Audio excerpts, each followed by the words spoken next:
What is formalism? Formalism is a literary movement that emerged in the early 20th century, primarily in Russia and Europe.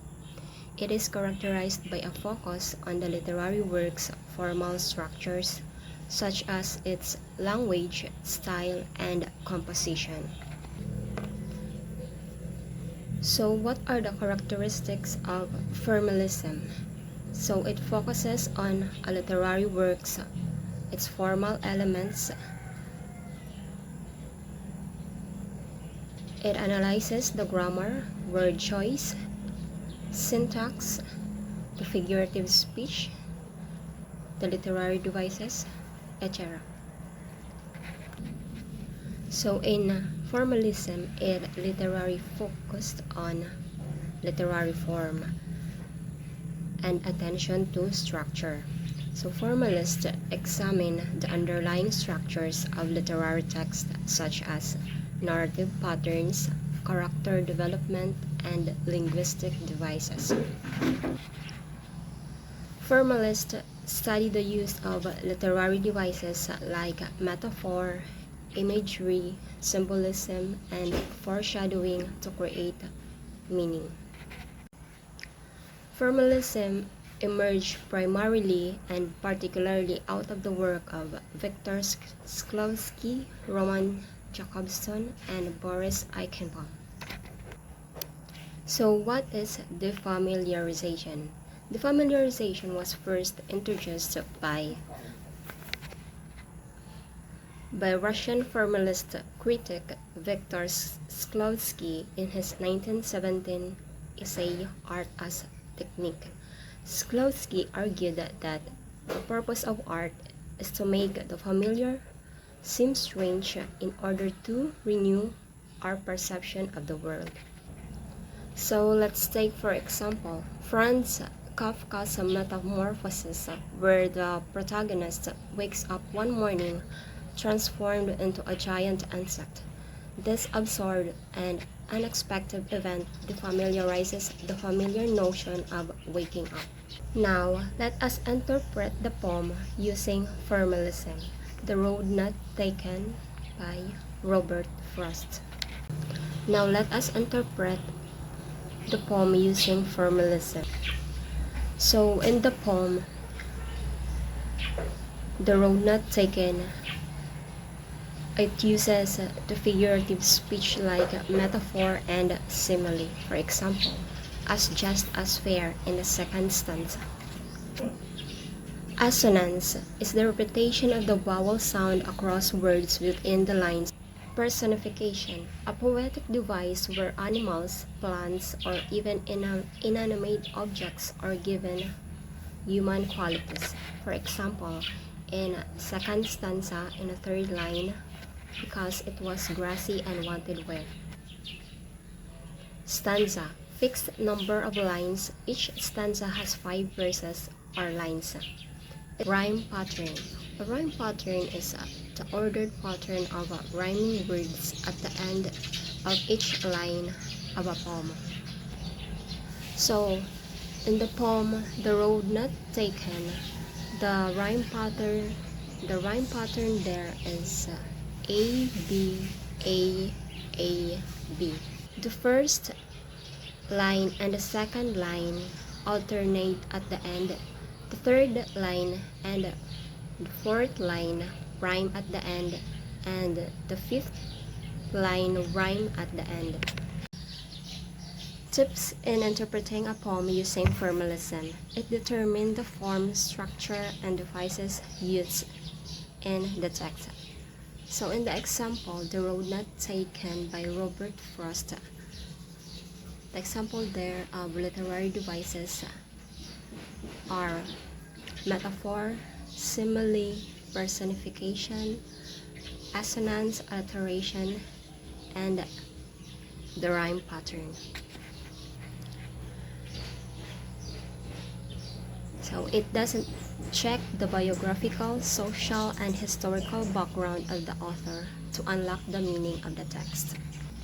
In formalism, we're like judging the book by its cover. Yes, because in formalism, the one being examined is the text itself, its form and structure. New criticism. It is a type of formalism wherein a literary movement that emerged in the 1930s and 40s, primarily in the United States. New criticism, coined by John Crow Ransom's The New Criticism in 1941, came to be applied to a theory and practice that was prominent in American literary criticism until late in the 1960s.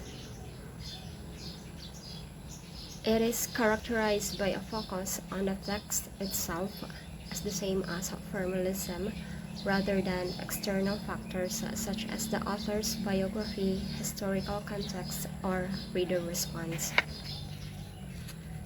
So in new criticism, the core principles there are close reading, wherein new critics emphasize the importance of close, detailed analysis of literary works.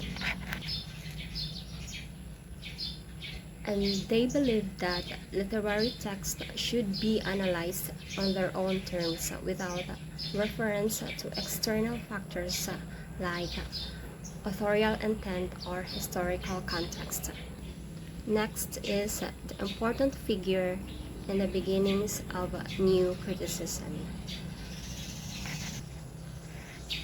Robert Penn Warren, Clint Brooks, John Crow Ransom, Alan Tate, William Empson. So what are the key terms involved in new criticism? First, we have intentional fallacy, equating the meaning of a poem with the author's intentions. Affective fallacy, confusing the meaning of a text with how it makes the reader feel. A reader's emotional response to a text generally does not produce a reliable interpretation. Heresy of paraphrase, assuming that an interpretation of a literary work could consist of a detailed summary or paraphrase. Close reading, a close and detailed analysis of the text itself to arrive at the interpretation without referring to a historical, authorial, or cultural concerns. So the most important part of reading a text in new criticism is close reading, wherein it is a method of literary analysis that involves a detailed, systematic, and objective examination of a text. Let's take an example for paradox. Paradox is a self-contradictory statement scenario that challenges conventional thinking. Composed upon Westminster Bridge is a sonnet by William Wordsworth, written in 1802. The poem is a beautiful example of Wordsworth's focus on nature and the human experience.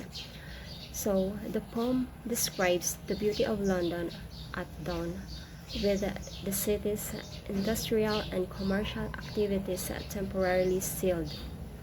This creates a paradox as the reader expects industrialization to be ugly and chaotic, but Wordsworth presents it as a peaceful and beautiful. Let's take for example of irony. So what is irony? Irony is a discrepancy or incongruity between what is expected and what actually occurs.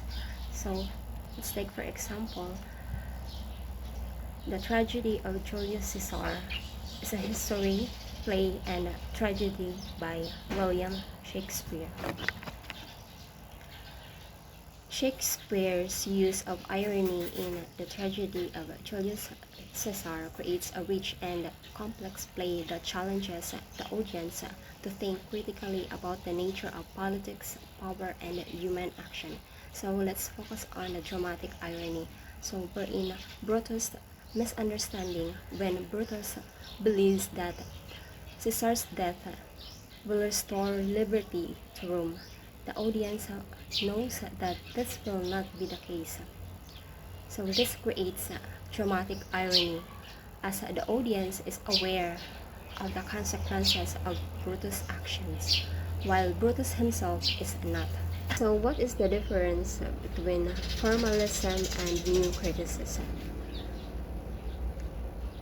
So formalism tends to focus on the broader structural elements of a text, such as narrative patterns and character development.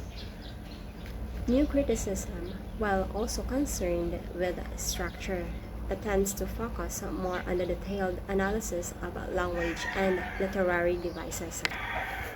So, the attitude towards meaning in formalism tends to view meaning as stable and determinate, while new criticism sees meaning as more complex and ambiguous. So in conclusion, these three approaches complement each other, offering a comprehensive understanding of literary works, while traditional criticism provides historical and cultural context.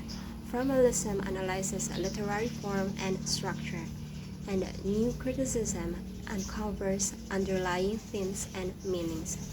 By combining these perspectives, readers can gain a richer, more nuanced understanding of literature.